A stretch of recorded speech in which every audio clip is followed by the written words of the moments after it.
welcome back to the Dungeon Boys After Hours. After Hours? Oh boy. Yeah. Hello, guys. I am Jair, and we got Nicholas here. After Hours. For context, we're usually up with the sun here. We usually fail, but trying to get going around like 7-ish, and we usually get going after a breakfast burrito at Blake's and good things in the morning, and it's all nice and spry.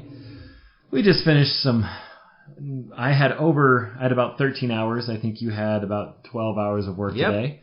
Nice and tired, but coffee and board games get us through. Right. Beforehand, though, before we go any further, we asked everybody about a game of their childhood they hold close to them. And we did a good job of talking about ours and not about yours. And by yours, I mean Adrian's. Adrian was our only responder, but let me tell you, he talked about a game that him and his family love so much called Tornado Rex. I'm not going to say anything else. Jair, tell me what you think of Tornado Rex. Tornado Rex. If you had to make a game right now, Tornado Rex. You have a big dinosaur in the middle of a board, and it's just spinning around. And that's about it. That is exactly what I thought it was. We're both totally off. Think to yourself, the Tasmanian Devil, all right, but he's purple and green. That is Tornado Rex. The board is definitely one of those old 90s dexterity type games where if you know Fireball Island, it's a much smaller, tiny version of Fireball Island. And I was looking up pictures of it on Google, but it looks like he just causes all sorts of chaos and you're just trying to make it to the top without him knocking you over. It looks really silly and simple, like things that are meant for kids. But I know, like, if I had that as a kid, I would love it too. I'm not talking down about it. It looks like it's perfectly appealing. Oh man, I saw that as soon as we finished. I didn't mention it, and I was like, I gotta get that in there because that was amazing. That's an excellent childhood game. It's a lot better than bed bugs. Yeah. You said it. I know. You brought it up. I know. But we would love to hear some more of you guys' childhood games and any board game stories you might have had in the past and whatnot. Ooh, actually, I've got a question for you this time. A lot of the people listening are collectors and all sorts. Maybe they have walls and walls of the stuff. Maybe they're like you, they're just starting. Yeah. Maybe they're like me and they don't have a lot of room, so only the tippity-tip tops and the most played stay. And maybe, they have one game. In your collection is if you have a game at all. What is the crown jewel of your collection? And why? Is it because it's your favorite game? Is it because it's something special? I'll give you a little taste of one of my crown jewels. I'm cheating because this means I can say another one next week. But I have a copy of Scarabia. I got it at Gen Con. It's a light, weird Tetris abstract game. It's okay. It's cool. Well, we got to review it. But definitely under the cover, it is signed by one of my absolute favorite designers, Bruno Cathala. And that just... Nice. Nice. So wait, you got it at Gen Con? Yeah. The little time I had off, I was running around just seeing as much as I could. And I was going by the blue-orange booth. And they were just like, Scarabia signings with Bruno Cathala ending in 5 minutes. Let me tell you how good of a sales pitch that is. I go up and I look. Okay. Does it suck? It doesn't look like it sucks. A weird French guy come over. Oh, God, this guy. To this day, I still quote him. He's like, hello, how can I help you? This chipper, teenage, young 20s guy, he's just happy to help everyone in the world. It's like, dude, I do not have a lot of time. Tell me how Scarabia works. Okay, so listen here. And I'm not mocking him. I was fascinated, and I loved this, but I'm going to be as accurate as I possibly can. So you take these pieces, and you put them out on the board. It's a little German in there, but that's all right. It was maybe it was French, but but why would you do this? And I was like, I don't know why would you do this, but that line right there just sold me as him. I was like, I just want to hang out with you. Right. You are so jacked about these games, and he just told me, and I learned Scarabia right then and there. I was like, It sounds like a pretty decent game, as long as it wasn't terrible. As long as I was like, I'm going to get this because there's Bruno. I see him in the back. He's this short, bald guy with some interesting teeth. But I was giddy and just, oh my goodness. Oh, you're so great. I love your work. And he signed it. Nice. It's fantastic. So that's one of mine. And I'll come up with another one next time. Do you want to know what mine is? Ooh. Oh, tell me. It's bedbugs. Oh, God. I looked into your eyes and you just stopped breathing. And I was like, I didn't even realize it could be that, but I knew there was a trap waiting for me. Oh, man. Yeah, what's new with us here? What's new? It's funny because we both had a pretty cool week. Well, we just had a busy week. It was very busy. It's very busy. We've been all over the place. We're always whining about being busy. I'm sure, there's people out there. Oh, yeah. Plowing doing oil out of the earth and tilling the soil. But we are very busy men. We're very busy boys. But so what's going on? What happened this week? We had a big party. We did have a big party. I don't know about Jair, but I don't do a lot of parties, and I don't go out to a lot of parties. So the company had one for the launch of our next room. Oh yes, which is like a couple weeks away. Oh, man, what a wild time. Yeah. I don't know if we can legally even go into the details of it, but it was wild. We had comedians. Yeah. We had DJs, costumes galore. Oh, yeah. There was a Man-Thing costume that was pretty cool. Okay, fun fact. Yeah. He works at a haunted house. All right. And that's just a weird suit. He was in the back of his car and he's just last second like, I'm going to... But the way the eyes... It was a ghillie suit if you know your Call of Duty, a Wookiee suit. Did he know it was Man-Thing? No. It was a ghillie suit man. from... That breaks my heart. It's a military suit. Right. And he just put the red eyes up there. But he had these red eyes that all he was missing was the big nose. He was like, it was kind of a Swamp Thing going. I was like, dude, you're going for a Man Thing. That's Man-Thing. That's Man-Thing. Look up the difference. Tell us we're wrong. Big red eyes, ghillie suit. It's Man-Thing. But he was super happy because he won a copy of Unlock. Oh, did he? Yeah, we're selling Unlock at the escape room now. Oh, yeah. It's come down to a slow because all it's left are the two ones that look like they're about clowns. It's been selling out like crazy. But people don't trust me when I say that's one of my favorites. I love Squeak and Sausage. That's just one of the best rooms they have. But they want, the island and stuff like that. The island's really hard. It's going to kick your butt. Watch out. Yep. But they're actually, people have been buying them like crazy. We got a whole new shipment tomorrow. So super stoked. Yeah. Good times. That's really cool. That's really cool that we're getting, a couple of people into the Unlocks because we love those games. Ah, man. But yeah, we had that party. It was really cool. We had lots of fun with our coworkers and much needed fun because we were all very busy and we still are, but not to the extent that we were in the last couple of weeks. And that's the thing is, both of us, much more me than you. Mm-hmm. But as far as like being overworked and stuff on the room, I'm not involved. You are just a little bit, but like everyone else is so massively involved. I think. Granted, not because of this, but because the next room is co-designed by you and me. Oh, yeah. I think we are going to be quite the busybodies. Oh, yeah. But we'll I'm sure we'll use this medium to just, give updates on what's going on. Not very open updates. Much. The game, the thing is called the Super Secret. Secret. It's gonna be very secretive, but we'll let you guys know how it's going. Exciting times. Yeah. Exciting times. For sure. All right, so what do we have for today? What do we tell us what we're starting off with? We got a cool little game called Flashpoints. Well, little game. It starts off small, but then you get addicted. You start collecting, and you get a giant broken token box of this survival fireman game, cooperative. Oh. And then we have Exodus. It's gonna take. We talked about Resistance last week. This is their social deduction brought to the utmost top expert level, followed by Don't Mess with Cthulhu. Oh, yeah, and it's funny because they're both from a really cool company, Indie Boards and Card Games. You know what else is? Flashpoint.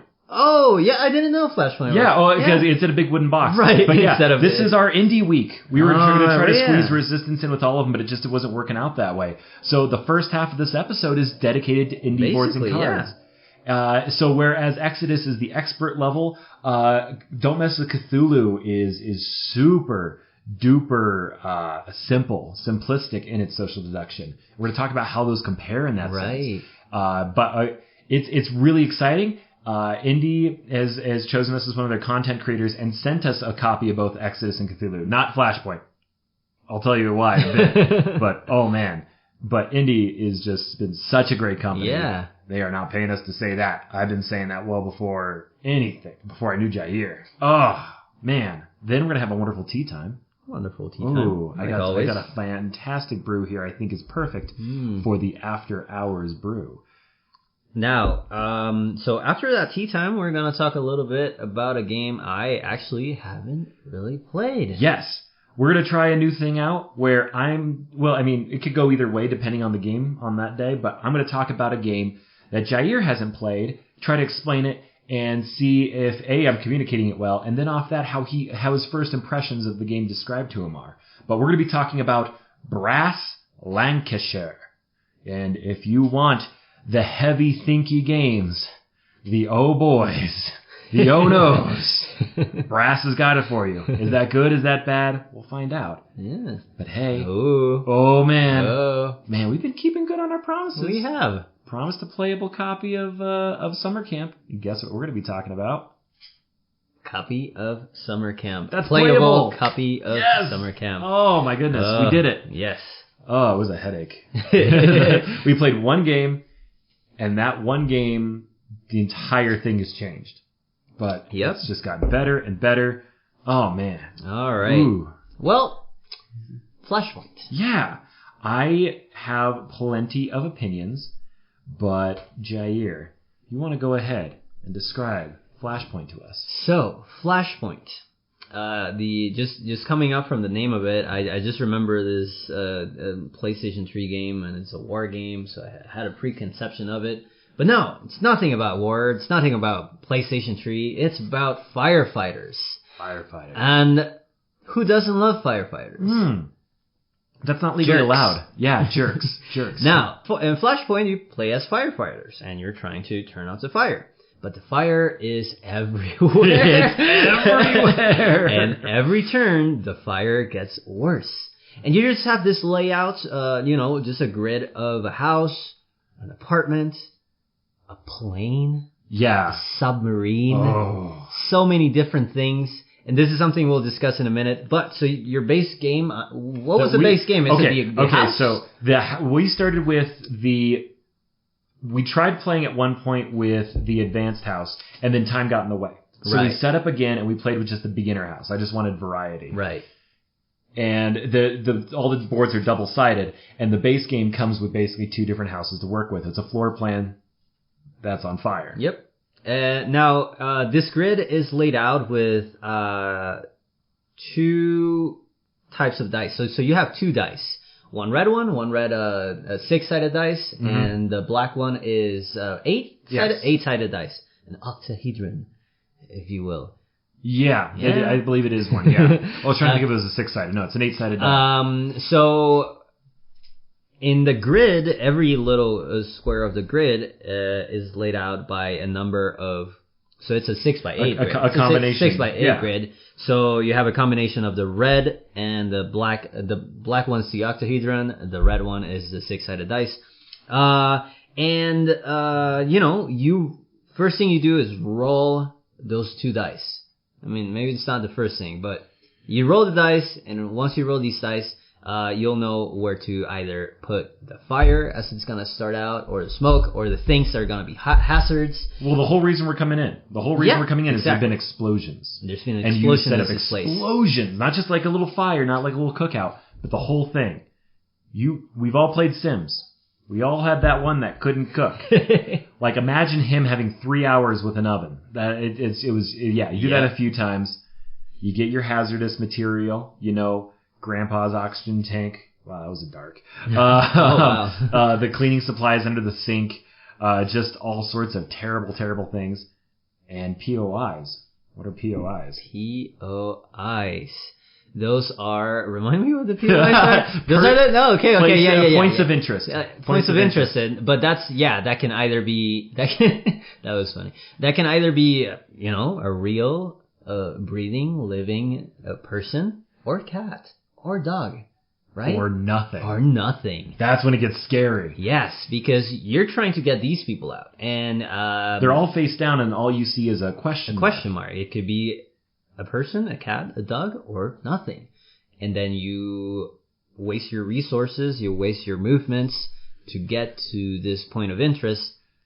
Turns out it's nothing. Oh, no. And you just wasted a bunch of time while the fire just keeps going. Because every time you go into your turn, you do your movement, but right after you're done, you roll for the fire. Now, that is typical in the base game. If you haven't figured it out from the way I was talking, I have a custom wooden box for this game. We have tons of maps. This is possible because I have all the expansions for it. With Jair, I not only first played, there's a family version of the game that's very rule-friendly. We'll talk about that in a bit. But we also played with the advanced version. Then we used the latest expansion called Tragic Events, which replaces the initial die roll and the hotspots, which we may or may not talk about, with cards. And the cards tell you if you roll the die, or you roll the die and roll the die. And roll the die. And draw events, which usually make you roll the die, and you're like, oh no, the fire, because every time you roll the die, that's a location on the grid that's smoke and fire and terrible things happen, and oh my god. It's very stressful, but you know, I was discussing this with you earlier, the stress that comes with it, it's just so good. It's really weird to, you know, I'm not sure if I'm putting this through the right way, but something I like about games is when they're stressful, but good stressful. When it's a stress that you're trying to get rid of, and it's, you know, when the game beats you, but you want to beat it back, and you're just trying really, really hard, and even if you lose, you're always like trying to get back at it. And I think, you know, it happened with Flashpoint. Did we beat it? Yeah, we did. Yeah, we did. No, we did in the last turn. But it took us like three games to beat it, right? Or well, no. We played the two. One we were killing it, which was funny because it was the harder map. There were less doors to break out of. Right. But then the second game, there were so many times we were going to lose it. Yep. We regained it just enough to drag somebody out. The point of the game is not to extinguish the fire. You are not going to do that. Nope. But instead, to just get those points of interests. There are 15 in the game, 5 blank ones and 10 people. You have to save 7 people, getting them out of the building, and the house was going to fall in a second. Yep. There are damage counters. They're big black tokens, and whenever a fire explodes and slams into a wall, it causes you put a cube on that part of the wall. If there's 2 cubes, that wall's gone. You can walk right through it. Sometimes which is good. Yeah, it can be good. Can be good. There are so many times you want to reach somebody who's really hard to get to. You can use action points to chop down the wall. But you can only do it once. Then do it again, and oh my goodness, grab that guy and go. But there's only so many blocks in the game, and if they're all used, the house crumbles. Done. Oh my god, it's so man, stressful. Yeah, very stressful. You were talking about the terms. It's like difficulty in video games. 2 I would compare to, it's like there's the Dark Souls, the Soul games, Bloodborne, and those are very fair. You die and you get mad and you point at the screen and you realize it was me. Yep. I need to learn this game. I would need to learn. And that's what board games do. I'm difficult, figure me out. I won't hand you the win. There's a game, an indie game called Titan Souls that came out. Yeah. It was an archer, he has one bow, he has one arrow, and he has to go collect it whenever he uses it. And the bosses are trying to hit him. Yeah, he's just fighting the controls are so, like, it's as if the whole floor is mopped, and you would slide around a bit, and it was just, and you're trying to shoot an arrow while these things can one-hit kill you. Yeah, you can one-hit kill them too, but you're more looking for the right opening, and they're just bum charging you. And you're trying to manage all of that with these really uncomfortable controls, and it didn't feel fair. I died a lot when I knew what I had to do, and it's just the slipping and sliding didn't allow that. And that's not fair. Flashpoint is great because it's both. It's difficult, and it's got a system built to mess with you. All that fire raging around and causing explosions, people dying. If fire goes over a point of interest, you flip that over, and if there's a person, they are dead. More than 3 people dead, game over. You've lost. We lost somebody.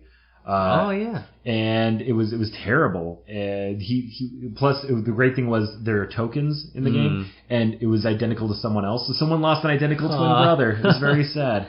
The event deck. Right. In the tragic events, there's an event deck, and they do all sorts of crazy things. There's 3 POIs on any map, but then it was like, you know what?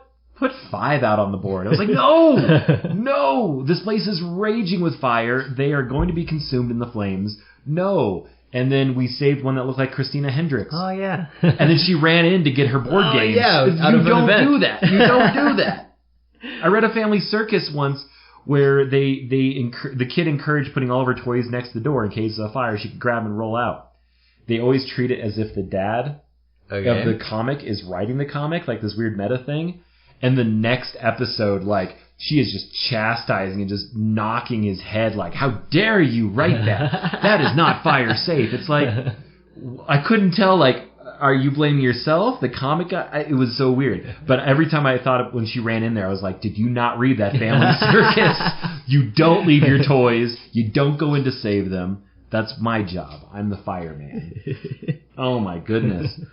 Oh man, but it's really cool because you've been talking about Flashpoint for a long time, and you know, like I said, I thought it was maybe something else other than like firefighters, but you showed me the box, you showed me the wooden, you know, like custom made box, and I'm wondering like, wow, this is a huge game. Mm-hmm. Not necessarily. There's how many boards? I think I have probably 8 or 9 different boards in there. There's like we talked about submarine and airplane. Yeah. Those are 2 different boards. The submarine turns into a boat. The airplane on the other side is a subway station. Oh, I hadn't seen that one. Yeah, Ooh. just imagine like you're in a subway station, Jeez. all the restrictions that offers. Next time we play, I was really excited for those maps, but you want to know the one that got me hyped once I learned the rules? Urban structures. Huh. Imagine, you know, all those buildings that are all like bolted on together. They're all just one giant amorphous building.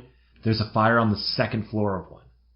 So you can't run up the stairs. You can only use because you usually have an ambulance and you have a fire truck. Oh yeah, around the only structure. Use the fire truck. And you can't use the buildings to the side. So there's pretty much 2 sides of the board. The other 2 sides are closed off completely. You can't enter from there. You can't do anything from those sides. And it's so restrictive, and I'm just fascinated by such a concept. Yeah. I was like, just a small twinge to the rules, and we have a whole different game on our hands. Wow. I'm ready for that. I talked earlier that there's family rules and there's advanced rules. I have owned this game for 6 years now. Wow. I love this game. But I've only either played family rules or variations of the, like, adding little advanced rules here and there. Not all of them. It's not so much I didn't trust the people I was with. I wanted to ensure they had a good time, so it was easy to teach those family rules. If you like cooperative games, this is excellent. You can teach a game that's, I would argue, is simpler than Pandemic on the family rules. There's no classes, nothing like that. It's just those guys. You go in, you roll dice, hope you get them. Good job. In the advanced version, we have fire trucks, and we have ambulances, and we have classes. The classes were so interesting. I was the hazmat. Hazmat. The game, if there are hazardous materials, if fire touches them, that's an explosion, and you can't everywhere. You can't afford that. Nope.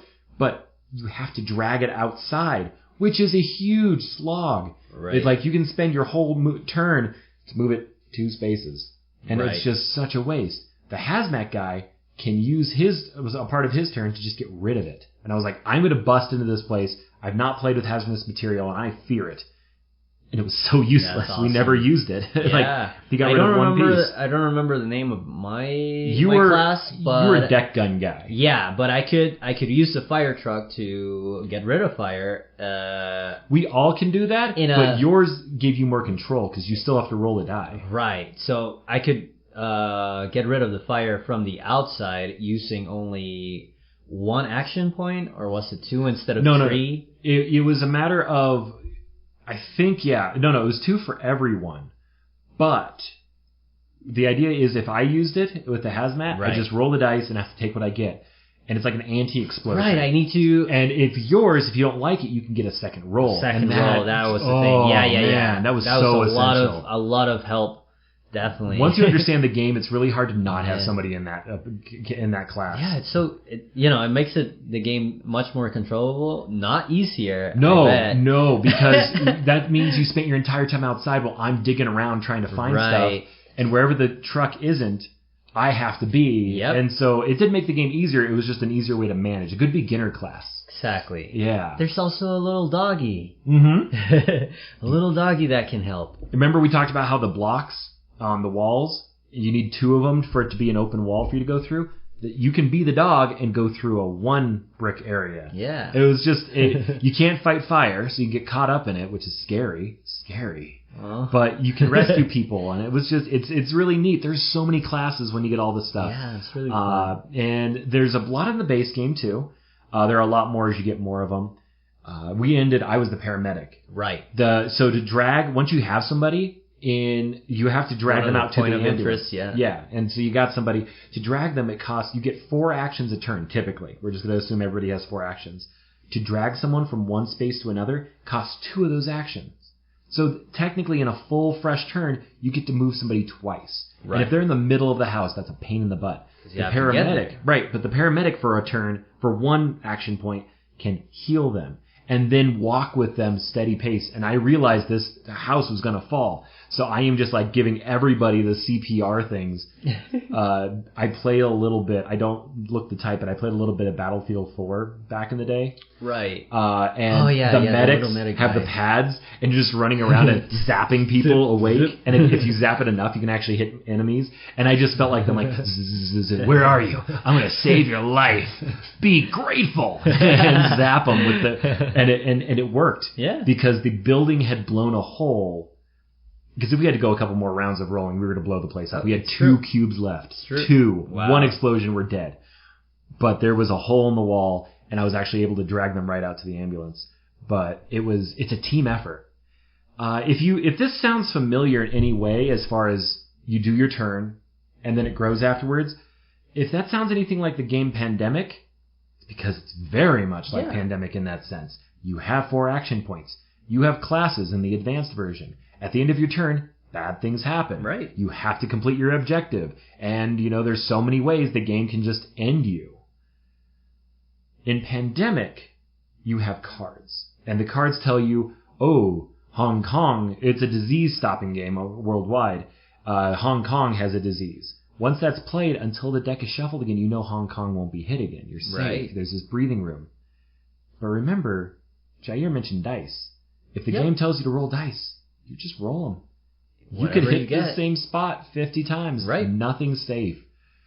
And that's what we're talking about, where the fairness definitely at times doesn't feel fair. There are going to be games we lose simply because our die rolls suck. And you have to ask yourself, when you think about a game like that, are you okay with random? Because if you aren't, and you are a calculated person, a game like Pandemic, I think, is the one for you. But if you like that, all right, everybody breathe. Here goes Jair. That's how firefighting works. That's how firefighting works. You never know what's going to happen. Oh my goodness. Yeah. Oh, it's very thematic. There are so many times where we're routing plans. We got a point of interest in the corner. We need to figure out how to get there. If you drive me in the truck over here, I can bust a hole in the wall, bring them over. You radio in the ambulance. So I felt, and I'm sure that gets with experience, because Pandemic is probably one of, it's funny because that's probably one of the big games, kind of like the ones we're playing now. It was the first one. It was probably one of the first ones I played. I played it with Siggy. It's one of the first mini games. I feel like maybe it was a little hard to me to get into the whole teamwork aspect of it, because I was learning it, and then maybe I wasn't playing with the right people to feel that the same way I feel about Flashpoint. But that whole stress situation is like, oh my god, we need to move over here, because otherwise everyone is gonna die. And I felt that with Flashpoint. There were so many points of helplessness. Yeah. With Pandemic, typically if there's a sense of hopelessness, there's no hope. There's so many times you do it and you're like, oh no, we are done. And and that can still happen in Flashpoint. Yeah. But there's also moments where it gets heroic. There was a point where the kitchen is the center of the beginner room. And it just became this column of fire. The whole kitchen was set aflame. We had tried to save so many people there, and it was not going well. And it finally happened, and it busted through into the bedrooms. Yep. And there was like, if the board could be divided into 3 segments, the middle segment was just like 4 squares will be completely flamed. And Jair went in. He had some extra stored up action points. You can save them. Yeah, you can save them if you don't use them. He's doing this little shuffle, and he's like taking 2 fire things down a turn. Every turn. And he's just go. And you took out that entire pillar. All it needed was one bad roll, and that thing was going to blow up in your face. You were going to die. It was going to be so sad. If you die in the game, you just go back to the fire truck and get a new class or something. But still, it's so debilitating. Because I blew up at one point. Yeah, you did. Yeah, and it was just like, no. Yeah, because you went from paramedic to the other. No. You can change in the game. Right. At the start of your turn, if you're on the fire engine, you can change your class. Right. But I think I did get blown up at some point, and I was just like, no, this is terrible. And that was one game we played. That was one game.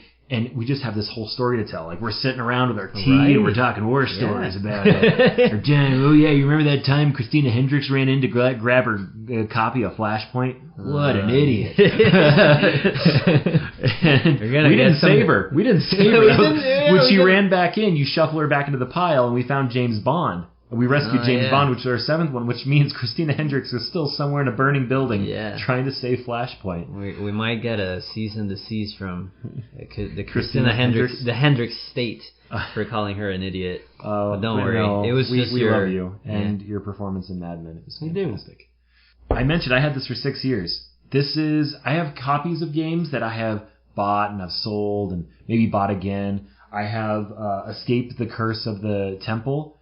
I have the big box version, and to get that, I sold my old original box. But throughout the entire collection, Flashpoint is now my oldest game. I love cooperative games. I love what they can do for you. And there's only a couple, and we will play them, that I think stack up with the experience and the stories that Flashpoints make. So it is going to get my Dungeon Boy star. Guess what? What? It's gonna get that double Dungeon Boy star. Oh, the double Dungeon Boy star. I love me some stress. Oh. And so much stress that it's gonna get that double. We are going on a cooperative journey in the future of so many great stressful moments. I feel like this is a game that you would probably start playing, and if you have nothing else to do the entire day, you might as well just end up playing it the whole day. You can play it solo. You can totally play it solo. It's true, yeah, you can play it solo. That's super pull cool. Out 2-3 characters. And I would definitely want this to play it on my own. Yeah, totally. I don't feel like I think there's a copy on Steam you can play. Ooh. Yeah.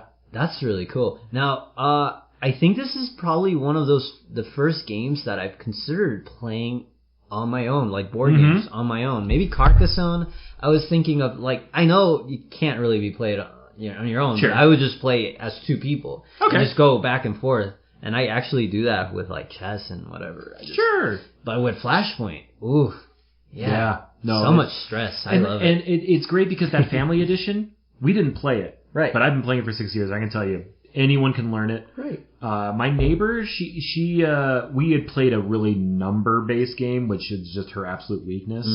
Her girlfriend is great with numbers, and that's her type of game, but she was completely lost. And I was like, let's try Flashpoint out. We just played that, and she got it. She knew. She's like, we got to do this and this. I was like, yeah, tell me what to do. Usually in a cooperative game, it's easy to quarterback, and I'm one of those. I'll tell you, hey, you should do this. She was telling me. I was like, good. Yeah.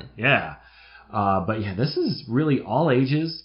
You gotta be okay with dice messing your game up. Yep. And you have to be okay with defeat. You haven't felt it yet, but you'll feel it, and it's just oh no! If you can handle that, I haven't played all the expansions because again, I haven't been playing past the family edition. But Tragic Events, genuinely, if you get one, Tragic Events is the first one you should get. The way it changes up how the game's fire increasing works is just so much more fun, more lively, and more stressful in all the best ways. And then all the other ones are just maps and characters. They eventually changed from generic colored meeples to the actual classes.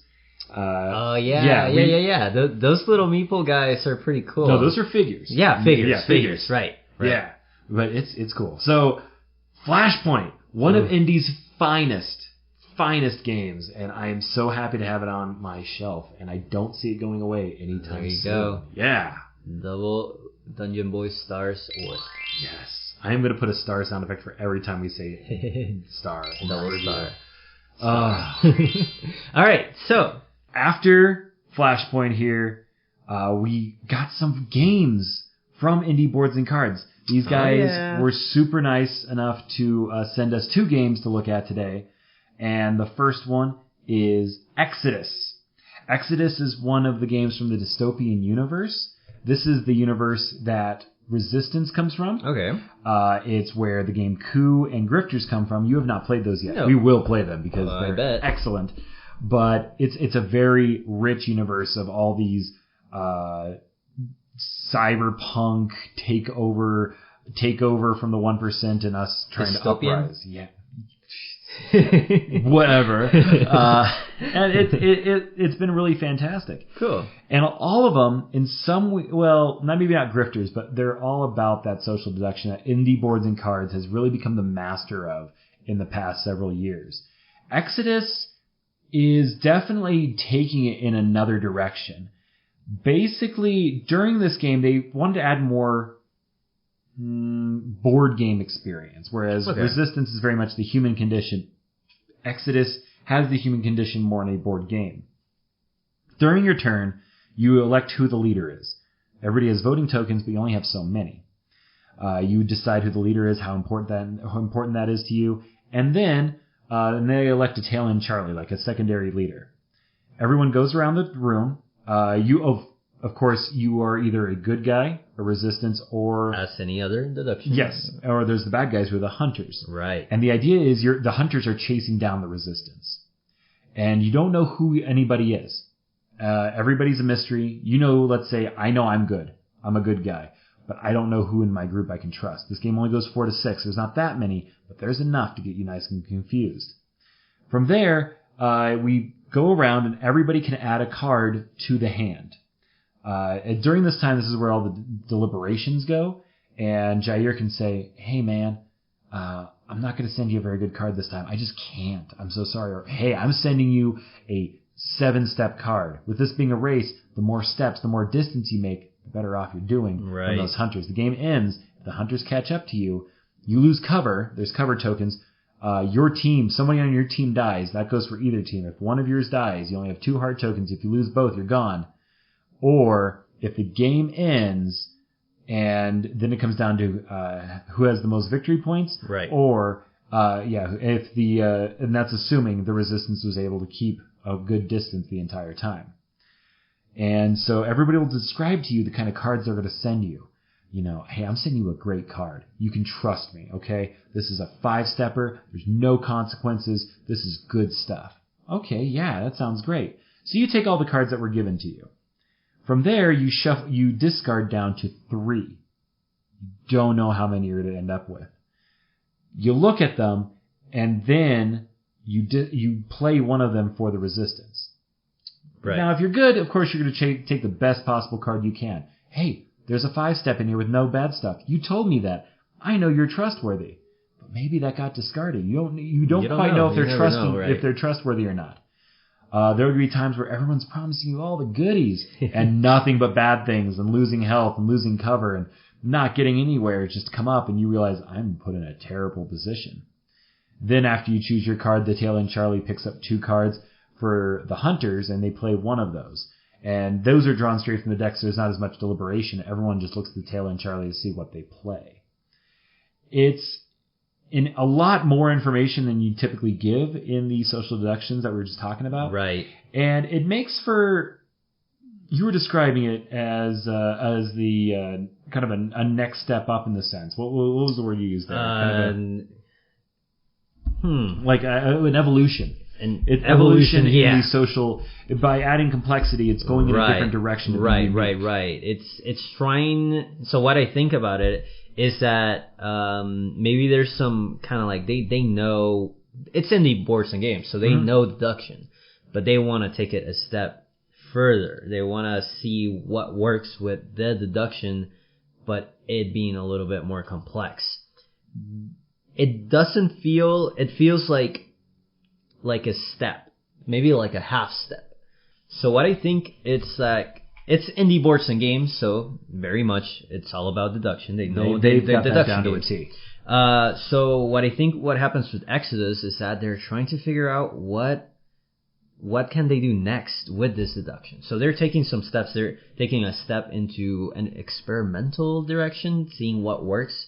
Experimental. That's also a really good way to put it. Yeah. I feel like it's not necessarily a full step ahead because there's still a lot of things that seem a little. I don't know. It doesn't seem like it's. Well, you had mentioned it as well. It's very particular. It's very particular. Super particular. People that are into deduction will get in on this. Definitely. Personally, I wouldn't say it's something that I get.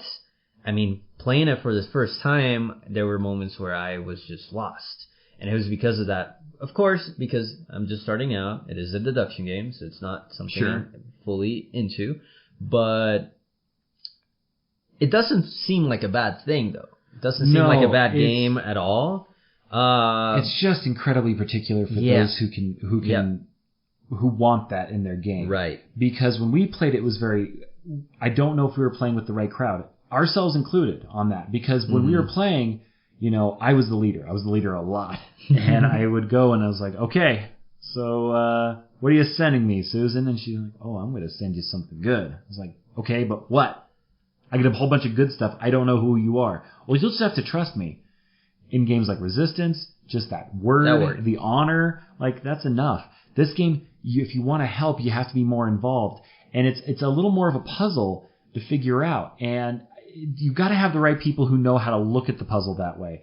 And we didn't quite really hit that. And we tried. We tried a couple times. It's like you said, it's experimental. It makes some steps forward. We're adding numerical cards into the game, not just passes and fails. Right. There's risk rewards on them. There's abilities for everybody that add a little bit of theme to it. They kind of do whatever they can with it. When you think of a possibility, you have 2 hearts. Well, the muscle guy, he has 3 hearts. Like that sort of thing. They did everything they could with that. But I also feel it just takes some steps back because your demographic is so slimmed down at this point from that, just because people have to not only want to play it, but they have to get it. And if they don't get it, they can be as much a detriment to their own team when they're being vague. And this is someone who wanted. I tried to be out there, and it didn't help anyone. It didn't help that I was and no one else wasn't. Everybody has to be on the same playing level for this game. Whereas Resistance, it's really fun to watch that person who's like, I guess I get it, and they actually do. They're actually faking it. You can't quite trust. In this game, you can weed out immediately if someone understands this game or not. It's kind of rough for that, and it's a whole nother level of bluffing that you have to be looking for. There's so much to it that I feel because, you get so many cards and then you discard down to a certain number. Because you've been doing all this fibbing and we don't even know if you got your card or not, it asks so much trust in a game that involves so much lying that it feels almost superfluous at times. Right. Kind of weak on that. No, if you live for games like Resistance, and I do, but if you love that reading the odds and factoring those in and really knowing how to read the table and twist it to your advantage, I think this is one where like puppet strings, like if that's the thing you like to do is like, hey, really gain trust. I'm pretty sure this is one of those games that the more you play, you kind of like exponentially get better at. I feel like you will turn down, the idea to play this game is you will maybe play less games of Coup and Resistance to play Exodus. And I feel like you're to play with the same group. This is not one where, with Resistance you can say, hey guys, come on down, we're going to give this a shot. You're going to want to find the right people for Exodus. And so factor in that when you think about it and you give it a look. If that's the kind of stuff for you, there's a lot of particulars for it. It's very fiddly in some ways, and I'm not sure where it leaves me on the whole there. In the end, I think it's worth trying. And I think there's definitely a lot of people out there who will love this, if nothing else, because the dystopian universe is rich, thick, and amazing. But my biggest issue, by far, indie boards and cards makes a lot of very interesting games of different types. Kodama is really cute, and Don't Mess with Cthulhu, a Cthulhu game that's actually really cute, and Resistance, which has all these painted cards and such. Exodus's art is rough. The outside kind of hints at it if you look closely. The front character looks really neat and cool, like a Resistance Lady Gaga, but the back ones kind of look like they're out of like Mass Effect or something. And the rest of the game uses a lot of this cut and paste technique for a lot of the art that really does not speak to me at all. And seems like 3D, like CG models, which is not a bad thing, but I struggle with those on 2D cards. I do genuinely like when they bring out video game board games. It's rough for me if they just cut the 3D model onto there sometimes. I will say that does turn me off there. And just for the level of quality that indie has done for the dystopian future or the universe, this is easily the weakest in that aspect. The cards themselves have so many bland, but kind of blasé design choices for that. Like this one has fire, and this one has the Eiffel Tower, and this one has the Eiffel Tower, but closer with a person running. Right. In the long run with all those, I don't feel they were necessary. It could have been a black card with all the stats on it, and it would have gotten us just as far. It feels like a prototype art set. Like, it was not the final artistic build, and I don't know if that was the case or anything, but it's unfortunate, and I need to be honest, so people always know we bring you only the most honest. Right. But that is a thing for me, and it needs to be said in case that is a factor for you as well. That being said, this does offer social deduction at a whole new level that, Resistance and Coup and stuff have not been able to bring yet because it's going in that new direction. So I think this is going to lead to something bigger and more bizarre in this genre that indies just I am interested in into. that. I am interested I'm going to in keep an eye that, on that. for sure. On the other, so this was the super complex side of the social deduction scale. What's on the other side? On the other side of the spectrum, we have Don't Mess with Cthulhu Deluxe. So, now you said the other side of the spectrum. Why is it all the way over there? This is a deduction game. It's an indie boards and cards game, which they also sent us. Yes, thank you very much. I really appreciate it. Now, this is a very simple game. It's still deduction. You still have the bad guys. You have the good guys. And you're messing with Cthulhu Deluxe. Now you have the cultists. Mm-hmm. They are the bad guys. And then you have the investigators. They are the good guys. Mm-hmm. And then, depending on the amount of people you're playing with, it is different amounts, 4 to 8 player game. Depending on the amount of people there are, that's the amount of people, cultists that they're going to be in the game, and investigators. So a 5-player game. What's a 5-player game like? So, 5-player game, you have, everyone gets 5 cards. Mm-hmm. And these cards have, there's 3 types.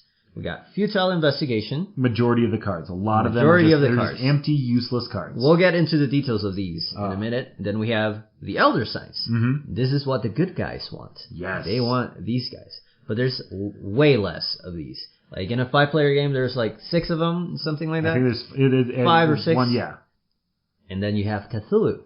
You have one Cthulhu. And now you have the cultists and you have the investigators. And like I mentioned, then you have in a game of 5, you have 3 cultists. Sorry, my bad. You have 3 investigators and you have 2 cultists. The cultists want to get Cthulhu out. Mm-hmm. The investigators want to get the elder signs out so they can ban Cthulhu from this realm of existence, and he can't eat people. So the game starts with 5 cards for each player. You look at your cards and you see what cards you got. You could have all futile investigations. You could have a couple of futile investigations with some elder signs. Or you could have whatever cards, but then you have Cthulhu. If you're a cultist, you want Cthulhu out. So the game starts with someone with the active player marker. It's a little flashlight. And that person is going to pick another person's set of cards. But the thing is that everyone is going to take their cards, shuffle them up, and without seeing what the cards are going to place them face down, all laid out, all 5 of them in front of them. They know the contents, but they don't know which ones are which at this Once point. they set them down on the table. Right. So the active player is going to pick one card from another person. That's where the fun goes, comes in.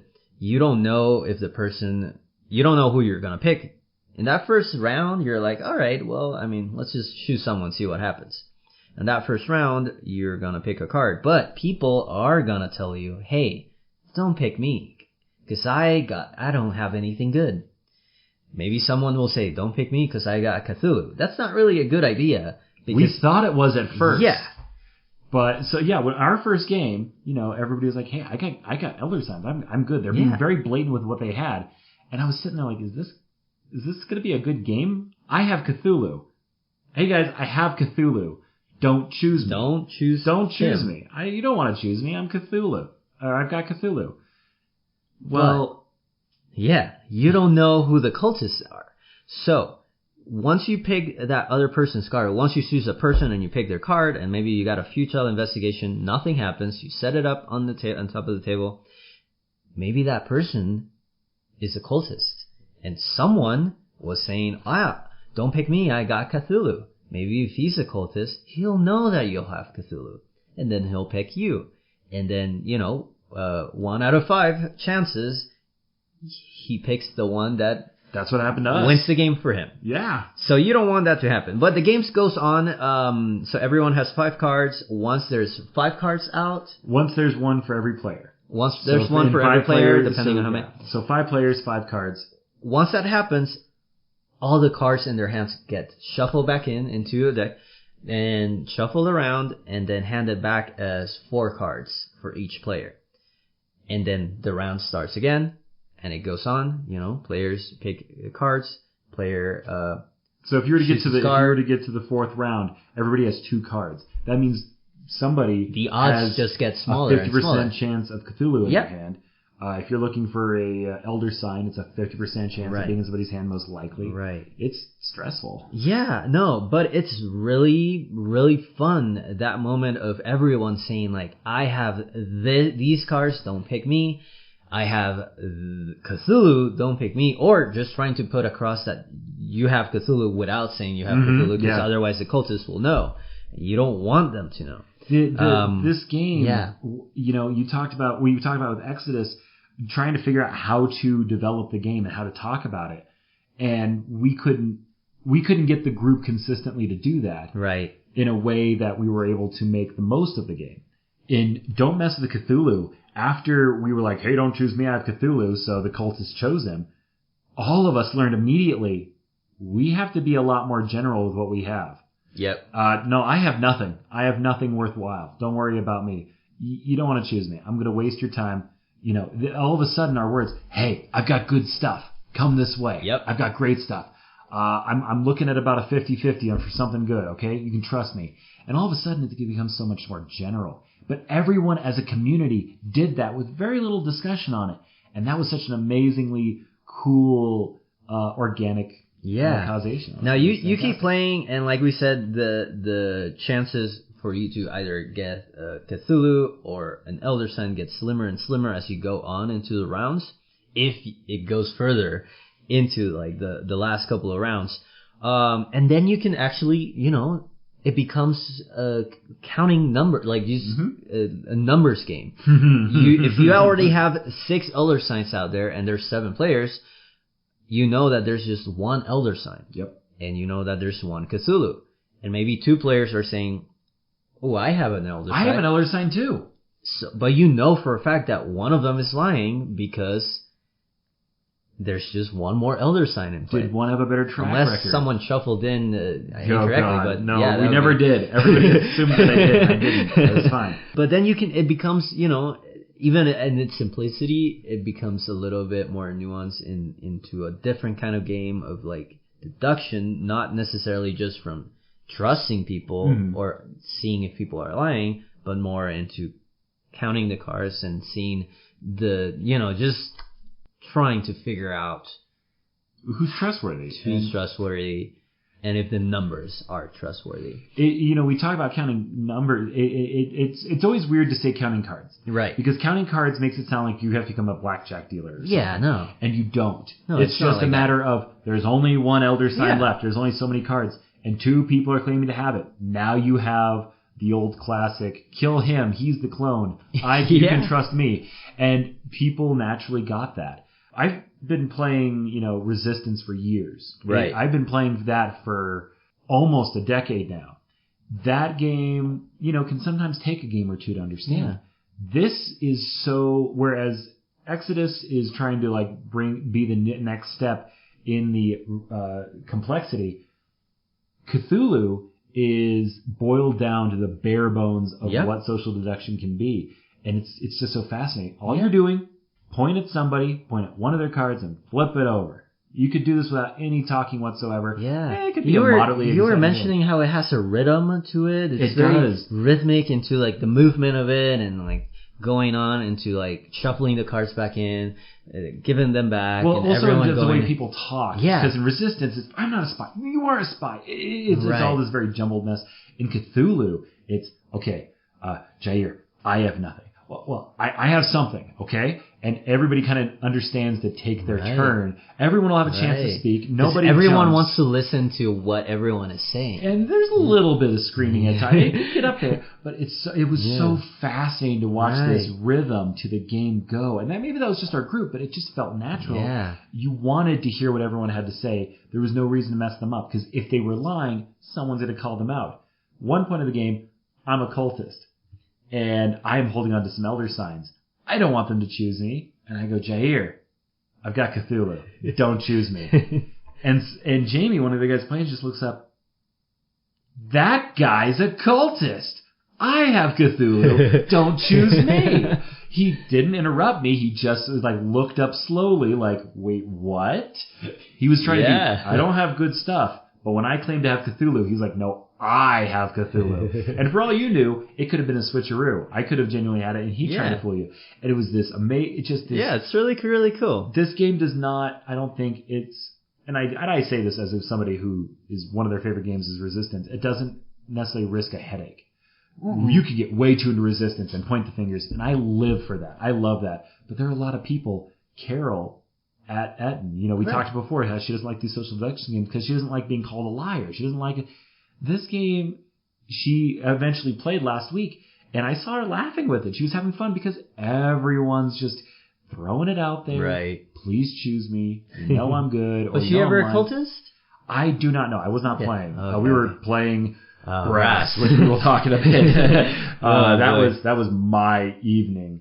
But I looked over and they were having a laugh. They were having a good time. That's awesome. We had to speak over them because their whole group's volume just started to escalate.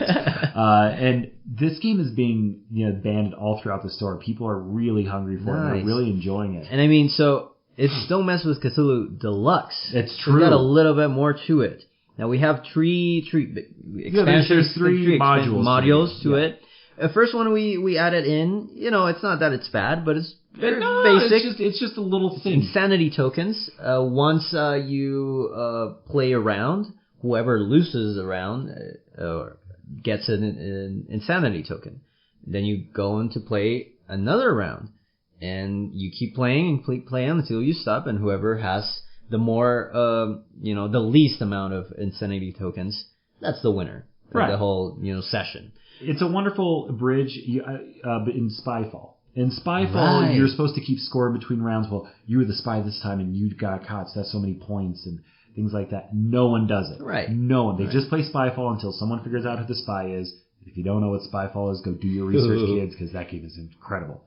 But with this, it is right in the middle of the feeling of Spyfall. I just want to play a game and the score that it comes with. Yeah. Because no one truly cared about the score of their insanity tokens, but it was really fun to watch. I've been blowing it. Look at all these tokens just stacking out. People would like, and no one cared. I forget. I can't even remember who won. Yeah. But I just remember we all laughed about it. And so it was quaint. Yeah. It was a quaint little addition. Now, we also have the Necronomicon cards. You get these cards and they mess a little bit with the whole flow of it. It does give a little interruption. So the Necronomicon cards work as an Elder Sign. They're great. So they're great, but so you can't play you can't choose them as the first Elder Sign. When you flip somebody's card over, if it's an Elder Sign, that's great. But if it's a Necronomicon Elder Sign, it's an automatic loss if it's the first card, if it's the first Elder Sign drawn. Right. After the first Elder Sign is drawn in the game, Necronomicons are fine. They're fine. It's just that little bit of a rush there. It tempts the cultists to play a little dirtier. Yeah. And it's interesting. Technically it takes a little bit of advantage for the cultists. It's another way to win. But at the same time, I didn't find it to be so. No. It was because it just adds do more. I want to out myself? Yeah. It just adds more chances to get a good thing after the fact. So it just makes the first round a little bit scarier for everyone. Yeah. Well, we had one round where none was drawn, and everybody's eyes perked up. Like we're going into round 2, and there's no other signs. Oh boy, it was fun. Now there's also a third module which we actually didn't play with. I am kind of excited to play with now that we've done so many cool things with this. But it just adds kind of little events, little special things to the game. We'll get to them eventually. We'll definitely talk about them. They're just little powers that could be drawn. Just reading from this, Private Eye, Paranoia, Mirage. Yeah. So you just make your idea of what these things There are feudal cards you shuffle into the deck that when they get flipped over, they cause a little change in the rules. Right. Really fun, wacky things. It's just they're what modules need to be. And they don't change the game forever. We always need to play with it. It's just when you want to add a little spice to it. I am excited to play with it because I'm pretty sure it'll make the game a little bit more, have more oomph to it. But without the oomph, I'm going to tell you. Hey, Nick, I'm going to tell you. This is going to have my Dungeon Boy star. I'm not. And I am surprised myself because I wasn't thinking I would. But then you mentioned how the people at Eden are just loving it. It's just so approachable. Yeah. It's attractive in its approachability. I'd argue Resistance only has a micro step further, and people do clamor to play it. But this got people's attention. I think the aesthetic design. When I first picked the games up, I looked at Exodus, I looked Dystopian Universe. I'm going to want it. This is going to be fantastic and right up my alley. And it's got that potential. I looked at Cthulhu, I was like, it's kind of kiddie. Yeah. It looks really simple. I don't know if it's for me.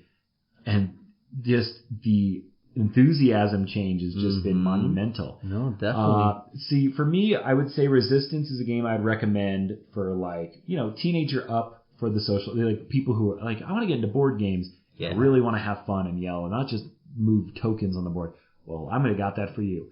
Cthulhu, I think could even be played at a younger age. Yeah. It's just, okay, if you're a bad guy, you want Cthulhu out, that sort of thing.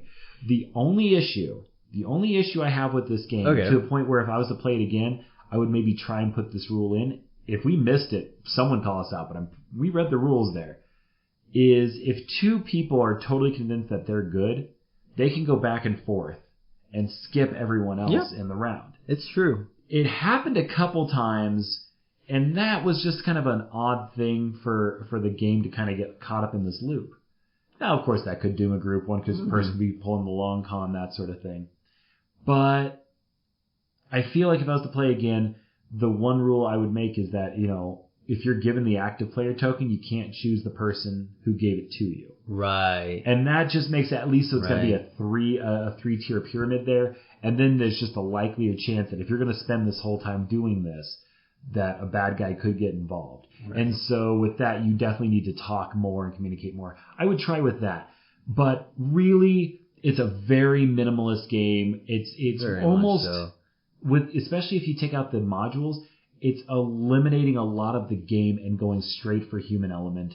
Yep. And what I love is it doesn't increase the violence of resistance. I love the yelling and the I've said it 1,000 times. I live that. But the fact that there's this option that can give me just as much fun, but not be as intense and just as approachable. Right. And that's Cthulhu Deluxe. Yeah. It's fantastic. No, I'm heading to New York in the next couple of weeks. I'm gonna take it with me. I'm gonna take it. I'm gonna play with my brother. I'm gonna visit my brother and my sister. They're gonna be there. I'm gonna play with them, and I'm sure they're not necessarily board game people. My sister plays Scrabble, and my brother plays Super Smash Bros. As much, and I'm sure they're gonna understand this and have a blast. You resistance. You're setting up tokens.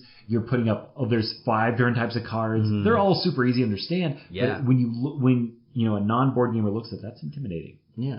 Cthulhu. Here's the character you are. Here's a bunch of cards. And here's a flashlight. That's right. All there is. And so that intimidation's not quite there. And so people are willing to trust you on that. Right. Being a game owner and getting it to the table with non-game players is so difficult at times. You need to build trust. And Don't Mess with Cthulhu is a fantastic opener. It's a good filler on that. It's a really, really positive. I did not expect this to be what it was. So I'm walking away super satisfied with that. Definitely. Oh my goodness. Loving it. Yeah. Yeah, that's a heck of a way to go into intermission.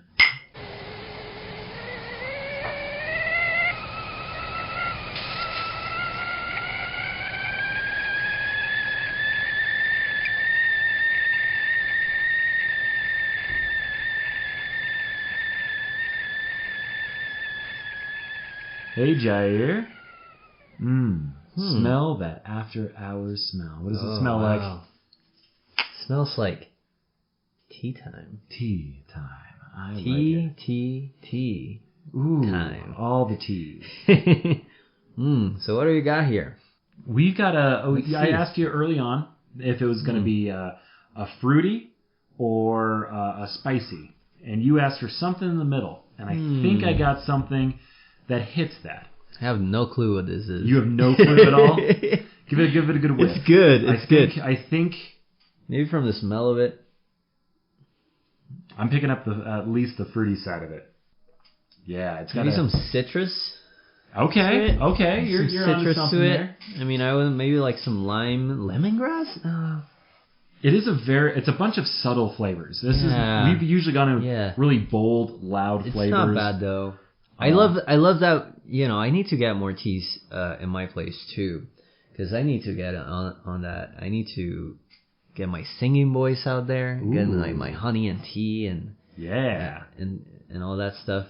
But I have no clue what this is. Okay, awesome. It's good. It's great. Okay, fantastic. But I can like maybe something citrusy to it. That's the smell is very full of lemon because we're looking at lemon lavender lane. Huh.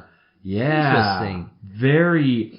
It's one of their newer flavors. Not pick that lavender though. I do once I notice it, or once I know it's there, and that's maybe psychosomatic. And the smell, I feel like this is very an aromatic. Maybe like the lavender receptors in my nose are all burnt up. Oh. So I used to work at this coffee shop, and we would make lavender honey mochas, and then we actually had real lavender.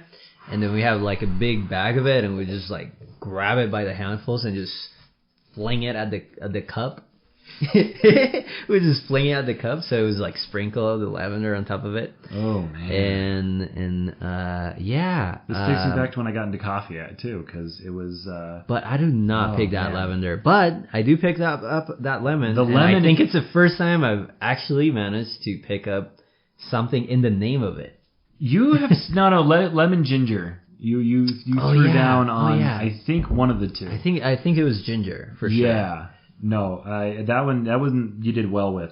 This one I feel like the citrus definitely sticks out more than I can smell the lavender. I cannot taste it. Right. But the lemon is definitely cool. There. What does the brewmaster say? That is a great question, sir. Let me tell you. This unique herbal tea pairs lemon and lavender for the perfect balance of bright and aromatic. The lively citrus lemon comes through first and is then softened by the sweet, calming fragrance of lavender. It's a vibrant yet soothing cup you'll savor any time of day. Wow. You know what the brewmaster sounds like? What does the brewmaster sound like? A hot mess? No, like who? My bad. Stephen Fry in one of the Harry Potter audiobooks, making a character up. Oh my goodness. It's there. It's that sound. I don't really know what the character is, but it's one of them. Oh my Sounds goodness. just like it. I'll take it. But yeah, no, this is good. This is good. Where does it rank on your chart? Now, I think I'm gonna do something with that chart. I think I'm gonna do a tree, kind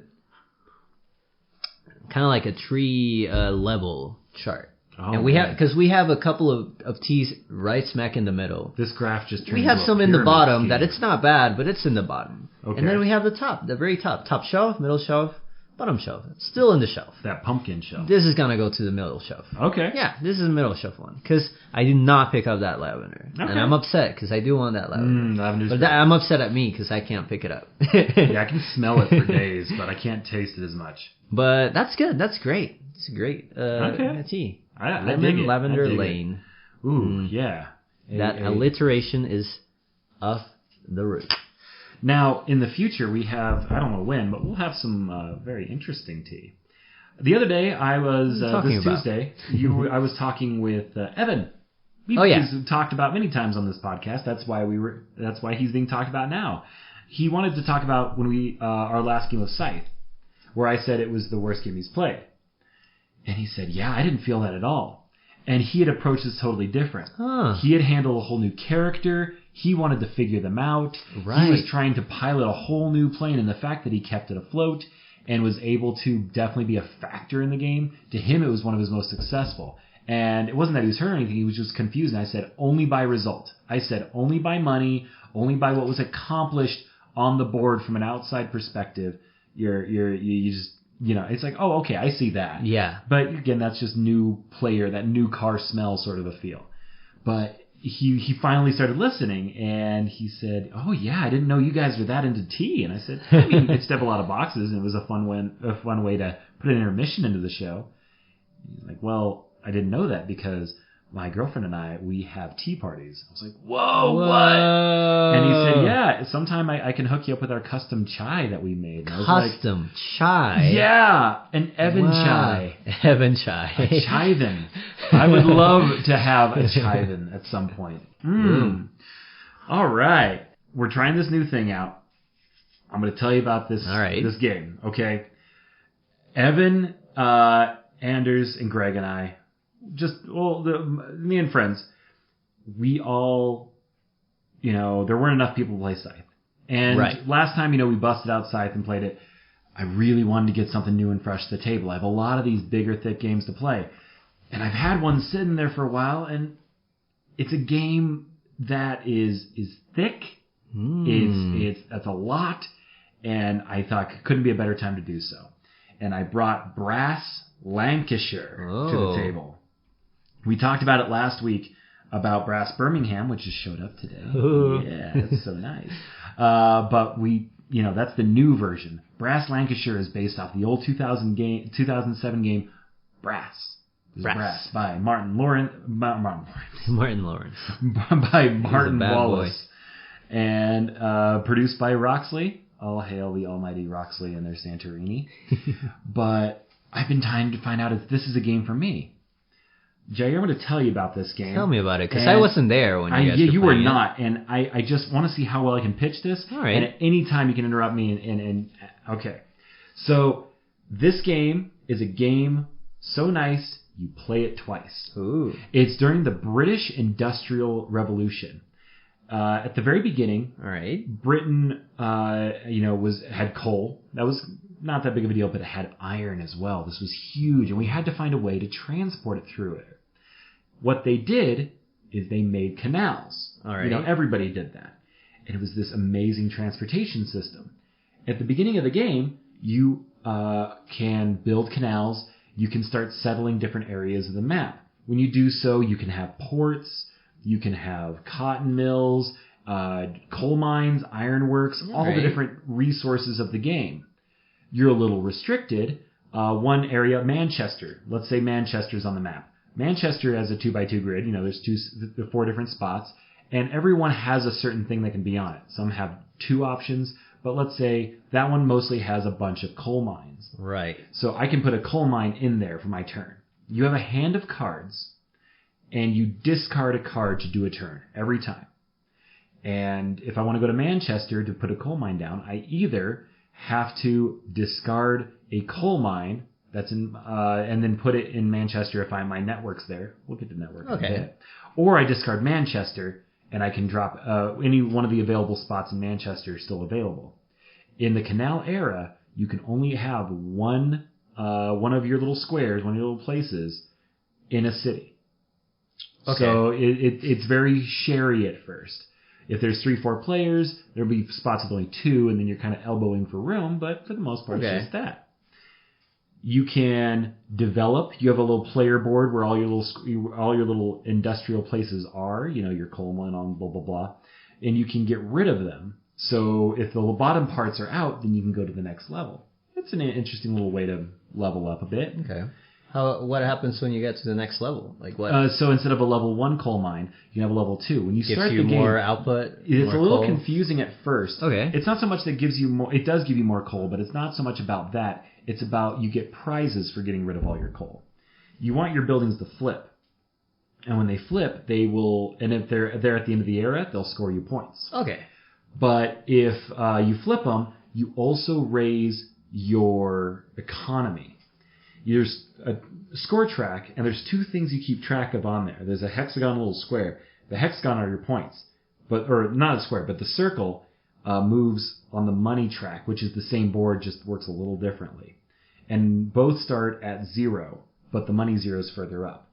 When the 0 money starts moving up, you start getting income. At the end of every round, you'll get some income. And you want to do that. So to do that, you've got to flip a lot of your buildings. It's pretty easy to flip those first level ones, but they aren't as profitable, whereas you can get to those 4th and 5th. So you would want to level them up further and further and then flip them. Well, you would, by developing, you could get rid of some of those level 1s altogether and then put a level 2 out. Right. We'll discuss later as well why that's useful. Now, iron was sold in small quantities and was easy to transport. So you could transport it by horse carriage, that sort of thing, and it's easy. Coal is a pain in the butt. That's the whole reason the canals were built. Because if you want to use coal, you have to either get it to a market exchange, there's symbols for that, or it has to be chained to you by your network or by other connections. Your network is all the spots that you own and the canals that you have between them. When you can also set up canals by discarding a card and paying the amount. In the first era, it's just $3. You can take your canal, your little boats, and you can put them in a spot. There's spots that say, I can put a canal here, and you put it down, and then your network is that town and the adjacent town that's connected to. Okay. And you can build this network. Your network will start to weave into other people's, things like that, and then you have these large webs. You're trying to have as much of that web as you can, that sort of thing. It's a slightly cutthroat, a little passive-aggressive, but even though your network it benefits both of you, getting yours out does help a little more. Right. And that way you can get your coal sold out. You have people, some buildings require iron, and sometimes they require coal. So whenever they require coal, whatever the closest resource is, because you'll put little black squares on the board, and you just take them off the board when they're used. When you use all of them, that's when the building flips. When you use all the iron, that's when the building flips. Cotton you have to sell for an action, and it has to make its way to a port. If it's your port, you can flip that port too. You need to get it through the canals on your network. Yep. Okay. Yep. Yeah, you're already following me here on this. And it can actually be connected. It can just be connected in general. You can be using my canals. Right, but as long as it has to be connected. And it goes to the closest ports. Right. The thing is, if it's your port, that's how ports flip. So you flip both of them. Or you can take it. I'm seeing some combos in this. Yes, there are combos. But let's say you don't have any ports yet, but you have a lot of cotton. You can sell to the market, to the distant market. And the idea is, you can sell it to my port, but not flip it. And what happens is there's a little area where you flip a card and it has a negative number. There's this little token that moves down this track. And wherever it lands, That's how much extra money you get from the distant market. That way, I use your port to sell my cotton, but you don't benefit off of it. Right. But there's only so many times you can use that. And if you hit the bottom, you waste that action, you can't sell. At that point, then you would have to flip my port to sell. Oh. It gets people milk the distant market as much as they possibly can. It gets really cool and amazing how the resources dry up and fill up and move throughout this. And you're discarding cards, you draw new ones, and then turn order, because you have to spend money. Right, I was wondering about how it, You start off with like $30 and you're spending it for houses, for all these buildings, for resources, all sorts of things. Whatever you spend doesn't go to the bank. Okay. It goes on top of you have little character tokens, and they are the player order. And so let's say I spent $10. I put those $10 on top of my character. Once everyone's gone, whoever spent the least moves to the front of the line. Oh. Whoever used the most moves to the back. Ties don't change order. Right. So if you were the second and the third, you stay you just move wherever together in that way. And you keep playing. You build this spider web. You're trying to get all your stuff down. And then the deck runs out. Okay, so then you just keep playing your hands. And eventually all your cards run out. The canal era has ended. You will score points based, because when cards flip, there's a connection bonus. All your canals will get a point for all the connection bonuses next to them. A little Carcassonne. A little bit. And then the buildings themselves that have points, you score them. The canals get taken completely off the field. We're not heathens. We're not from the caveman days now. We don't use those anymore. Level 1 buildings are also taken off the map completely. Ooh. When we played, I was really far behind and struggling. A lot of people had some big points early on, and my thought process was, everyone's going to lose their stuff.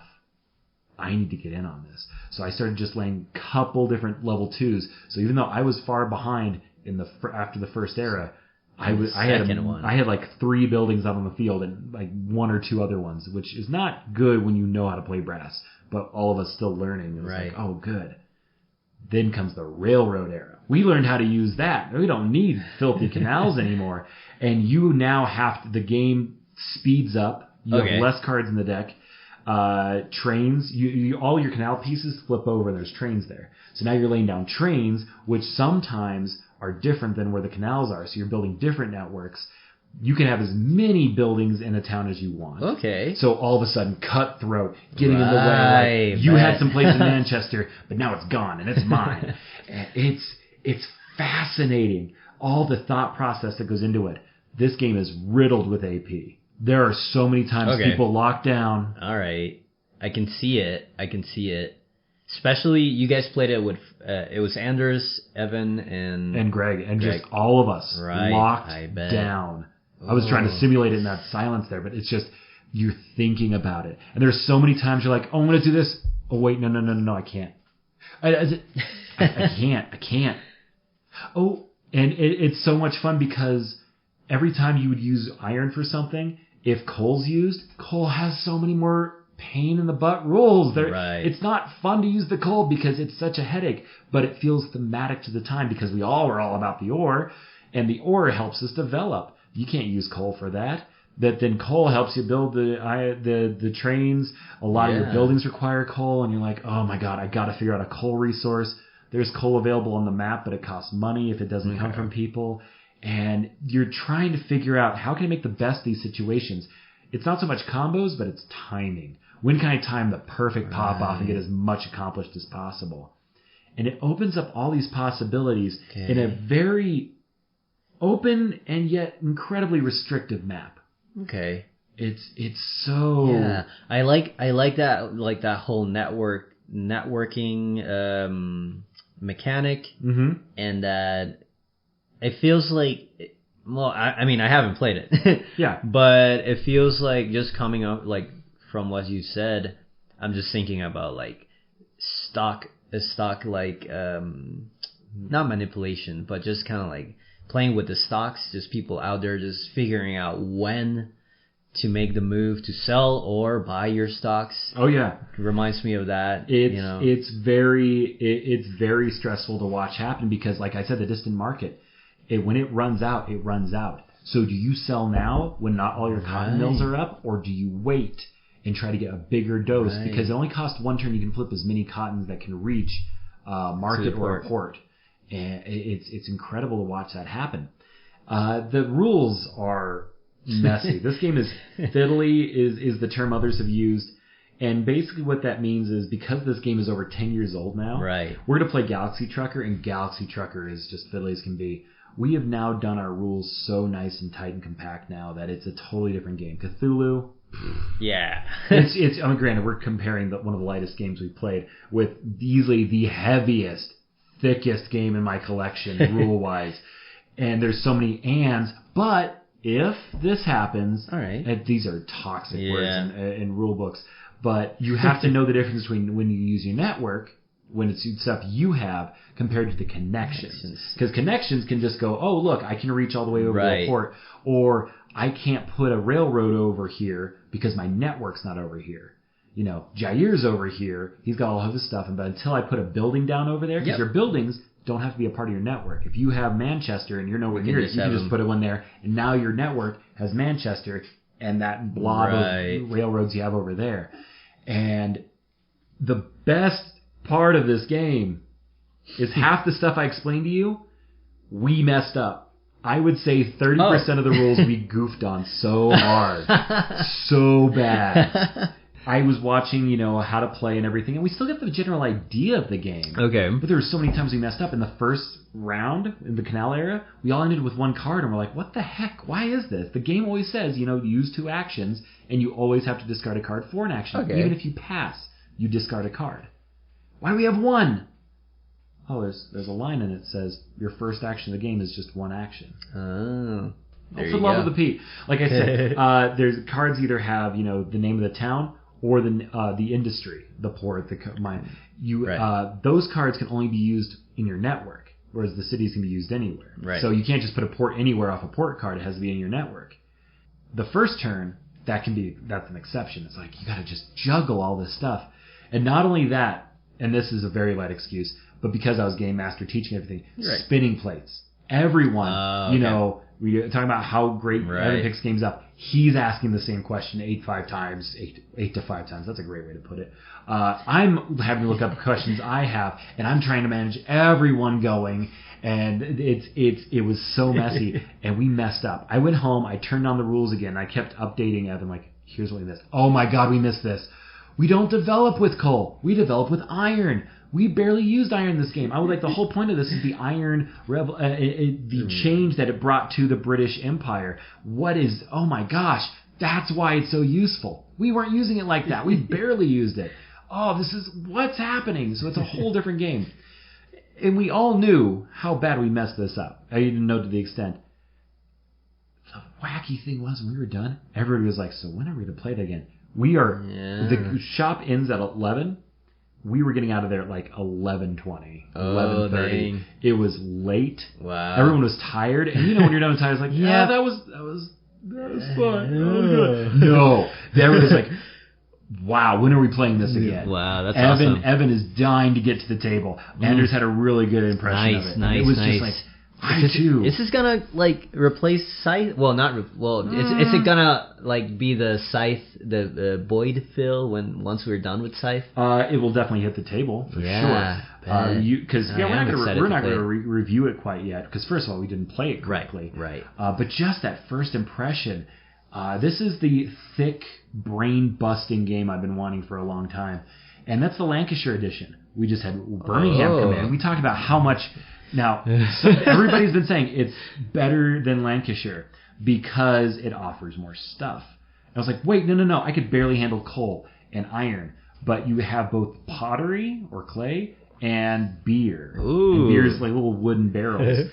And I guess it just opens your options up and it's more approachable for the brain. It's not any less complex. It's arguably more so, but there's just more possibilities, and people have been saying it's just I want to come back into it so much more. So we're gonna be playing these a lot. It's just a really sure. That's awesome. awesome. So I've told you this. What are your impressions? I'm really excited to play this. I'm just really that it just seems very big, and even so, like you say that the rules are very expansive and very just like all over. Mm-hmm. Even, I don't know, I think like the networking, figure out when to sell your things, Mm-hmm. when to build your things, and thinking about that second phase. Mm-hmm. It's really exciting. It reminds me of a game I've played before. And I think it might be like a phone app. Mm-hmm. I'm pretty sure it was just a phone app. It was kind of like a Civ. I actually played all on my own, and it was four characters. Mm-hmm. And I played each 4 characters doing their own thing. The thing is, once you beat a character, you take over their empire, but then you have to manage your empire, and then you have to manage their empire, Mm-hmm. and it becomes something else. I don't know. I really don't remember the game. I've played so many like Civ kind of games on my phone. Oh, sure. But that's what I remember. Like just this phase, thinking about the next phase, thinking about when to do things at a certain moment. I'm really excited for this. Game, when you do it, because you could put out your coal, right? But if somebody else uses it, then you have to go to the general supply, which means you pay for it. But if the general supply is empty and your coal and you put your coal out, if there's open in the general supply, that's where you put your coal. That sounds kind of weird, but that empties it up. There are ways you can set down a coal mine, and then right as soon as you do, use up all the coal and flip it over. I think this is a game that everyone needs to get in on the rules, but even then, once you're playing, there will be moments where someone does something, and you're like, oh, yeah, that's on the rules, and I totally forgot about that. No, this is a game, your first one is going to be a mess. Right. It's going to be a mess. Right. It was a mess for us. But the fact that we messed it up, I've never messed up a game more than this, and I messed up Rising Sun horribly. And we still came back to this, and we're way too excited. Neat. It's incredible. Cool. So, yeah, really excited to come back with these. Definitely. Tell you how we feel. Roxley, thank you for bringing this back. The old one looked like butt. It looked like the Britannica maps and an Excel spreadsheet. I don't know if other people have said that. I'm sure it's about as original as nothing. And these are gorgeous. I'm holding the boxes right here. Yeah. They're nice. They're super just elegant. Mm-hmm. It feels like luxury. And yeah, we have the deluxe Birmingham and we have the regular Lancashire. The Lancashire's a nice little box, and the brass, the Birmingham's all embossed. It's really cool stuff. Nice. Yeah. Nice. You know what's even nicer though? Our game. Yeah.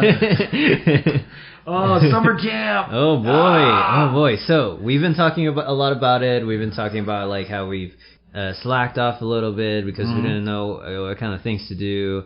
But you've been working hard in those activities and locations for the summer, like the camps sites, like the different places that you'll go into the camp. Oh yeah. And then halfway through, you figured out that everything you had done didn't make any sense. And imagine 20 different locations that you'll be required, even if you have a cheat sheet, just to be able to look up and be like, oh, so this time we're playing with these mini games. That to some people that immediately on the outside sounds kind of fun, wacky mini games.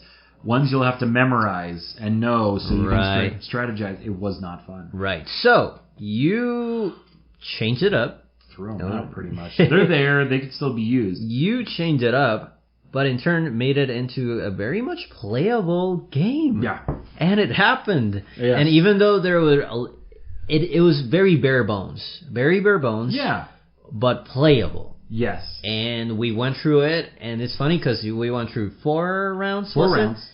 Every round we threw a little kind of like different set of rules. We changed rules consistently. We changed rules just to see what would happen, and even then it was cohesive in a way that at the end of it I feel like, oh, okay, everything I wanted to do I did. Everything you wanted to do I saw that you did as well, and there was a lot of thinking, and there was a lot of like, ooh, should I do this instead of that?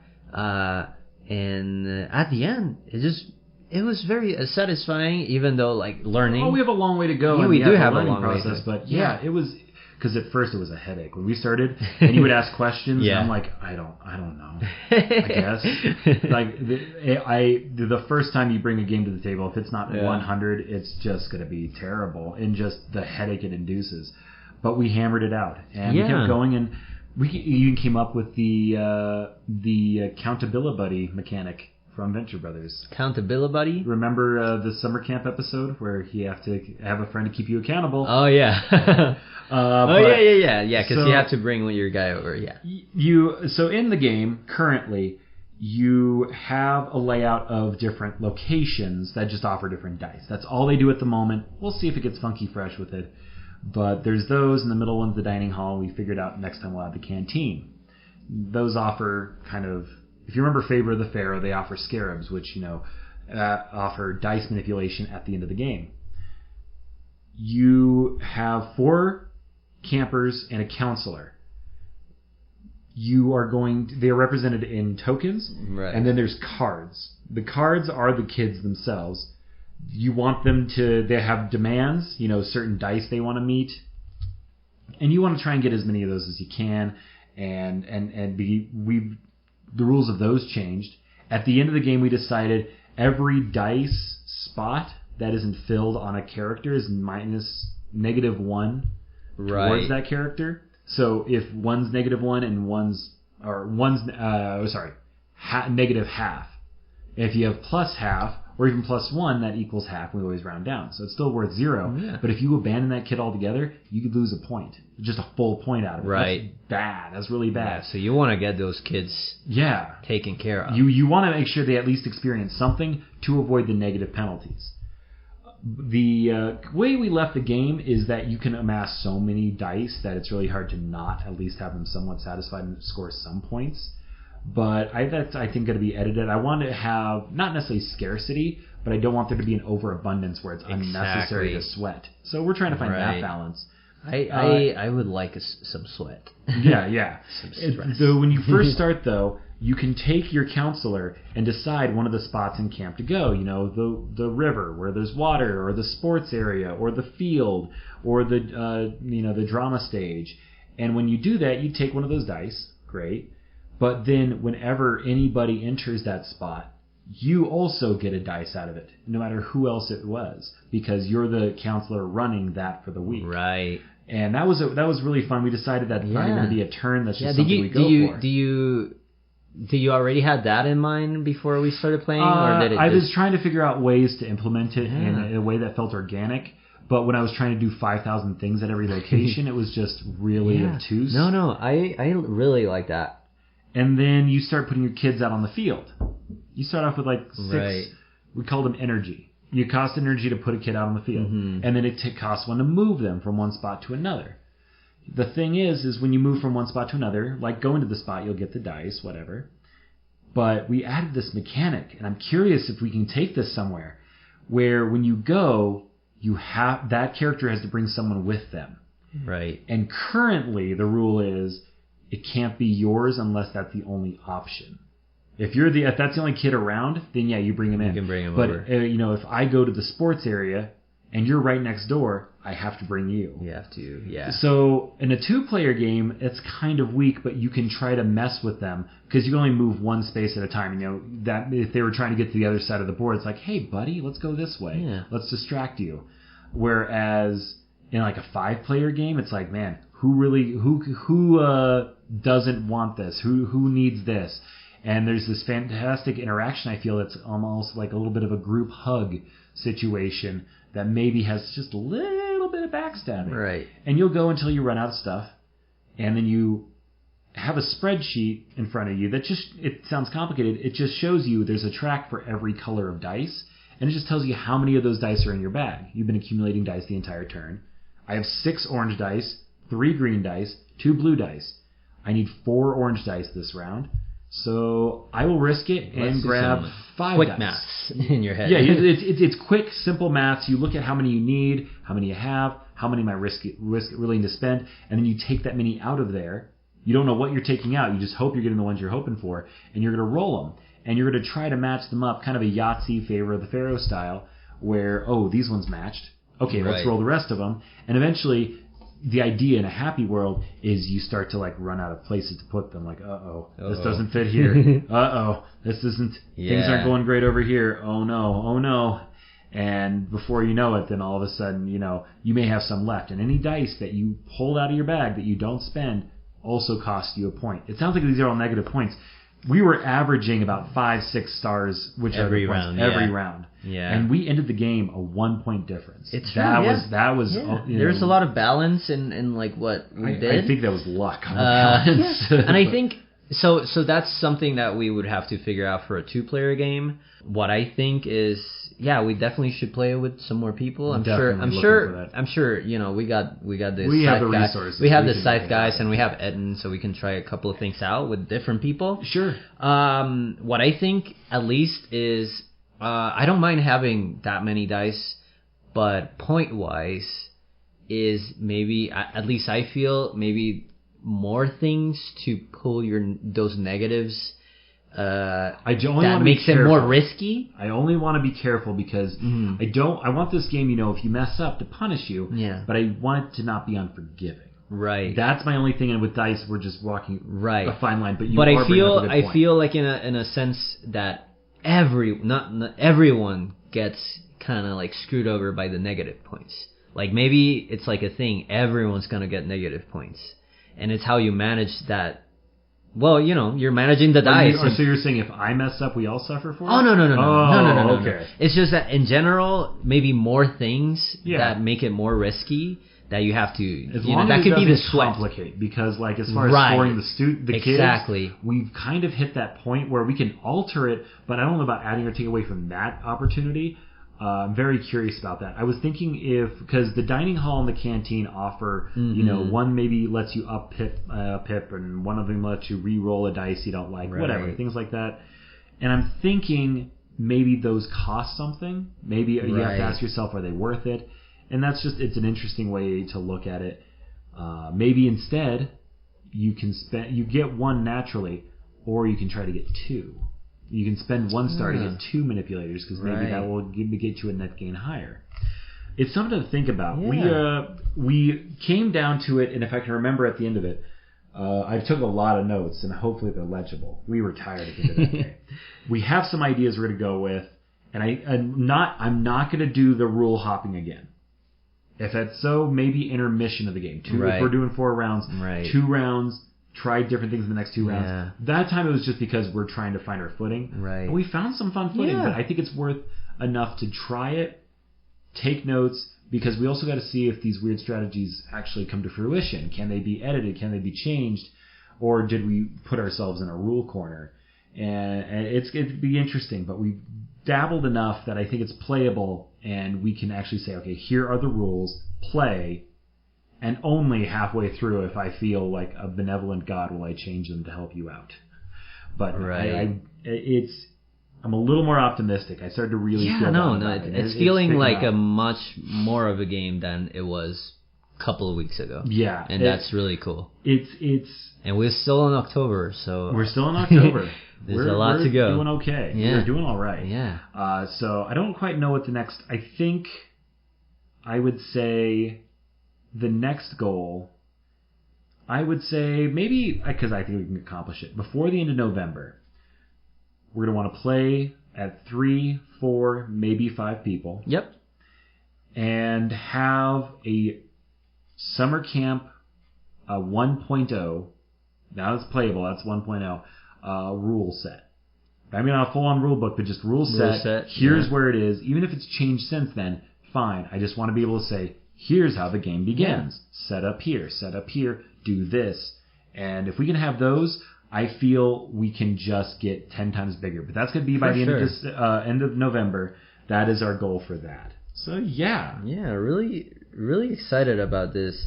It wasn't until we played it that I fully grasped how cool it is that we're like getting this done. Like, it's just so cool that this is like a thing, it's like incredibly a tangible thing. Yes, so that's really cool. Because it's all just been in my head, and I hate talking about. I'm a game designer, and where's your game? It's up here, baby. Like tapping your forehead in the most pretentious sense. Like, no, it's. I've been carrying around a Restoration Games bag just full of game. Yeah, once we get a 1.0 of the game, I've got a lot of expansion boxes, and I'm excited to just put the game into a game box. It's just going to make it feel so much more legitimate.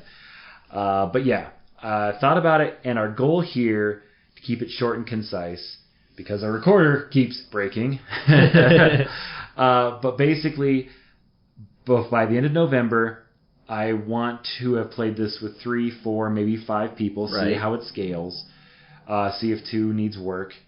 And I want to have a 1.0 rule set.